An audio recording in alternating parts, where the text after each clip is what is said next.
नमस्कार, मैं कविता उनियाल। आप देख रहे हैं मीडिया टुडे टीवी। तुर्की के राष्ट्रपति रजब तैयब एर्दोगान दुनिया भर में अपने बेबाक अंदाज के लिए जाने जाते हैं। एर्दोगान मुसलमानों समेत भेदभाव के खिलाफ खुलकर बोलते हैं। इस बार एर्दोगान के निशाने पर संयुक्त राष्ट्र सुरक्षा परिषद आ गया है। तुर्की के राष्ट्रपति रजब तैयब एर्दोगान ने सुरक्षा परिषद को कमजोर बताते हुए यूनाइटेड नेशन की फिर से गठन की बात कही है। उन्होंने कहा कि तुर्की ने दुनिया भर में हमेशा नाइंसाफी के खिलाफ अपनी आवाज बुलंद की है।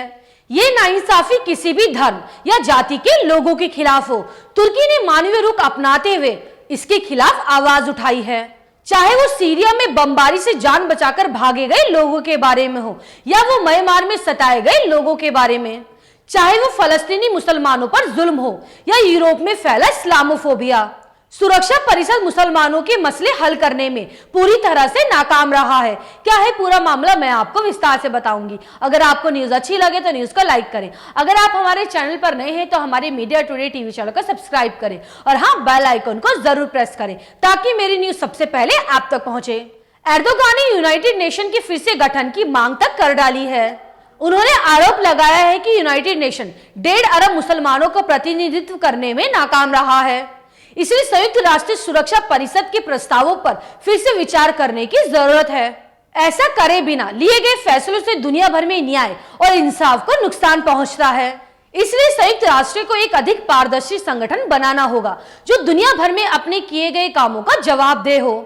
आपको बता दें, दूसरे विश्व युद्ध के बाद 5 सदस्यों के साथ सुरक्षा परिषद का गठन किया गया था, जिसमें अमेरिका, ब्रिटेन, फ्रांस, रूस और चीन शामिल हैं। इन 5 देशों के पास यूएन में वीटो पावर है जो किसी भी फैसले पर रोक लगा सकते हैं। एर्दोगान ने कहा है कि हमने दुनिया के भाग्य का फैसला 5 देशों पर छोड़ दिया है। वे हजारों किलोमीटर दूर हैं। हमारे पड़ोस में क्या हो रहा है, इसका फैसला लेने का अधिकार सिर्फ उनके पास इसलिए है क्योंकि सुरक्षा परिषद में उनके पास एक सीट है। एर्दोगान ने कहा कि वो केवल अपने देश के हितों के बारे में सोचते हैं। उन्होंने कहा कि दुनिया में लगभग 1.5 बिलियन मुसलमान हैं, लेकिन अभी तक किसी भी मुस्लिम देश के पास यूएनएससी की स्थायी सदस्यता नहीं है। यूएनएससी इसमें पूरी तरह नाकाम रहा है। एर्दोगान ने आगे कहा कि सुरक्षा परिषद में 5 देशों के पास स्थायी सदस्यता है, जिसमें से एक अमेरिका के पास और 2 यूरोप के पास है। रूस और चीन सुरक्षा परिषद के सदस्य जरूर है, लेकिन इसके बावजूद ये प्रतिनिधित्व के मामले में इसे निष्पक्ष नहीं बनाता है, जबकि यूरोप की जनसंख्या विश्व की जनसंख्या का लगभग 5% है। जिन 5 देशों के पास वीटो पावर है, उनकी कुल आबादी दुनिया की आबादी का 1/4 हिस्सा बनता है। बाकी दुनिया का इसमें कोई भी दखल नहीं है। उन्होंने कहा कि तुर्की अन्याय के खिलाफ आवाज उठाना जारी रखेगा। एर्दोगान ने कहा कि हमें इस संकट को हल करना होगा और संयुक्त राष्ट्र को पारदर्शी बनाना होगा। उन्होंने संयुक्त राष्ट्र में सुधार की जरूरत पर जोर देते हुए कहा था कि दुनिया 5 देशों से बड़ी है। उन्होंने इसे लेकर एक किताब a fair world is possible भी लिखी है।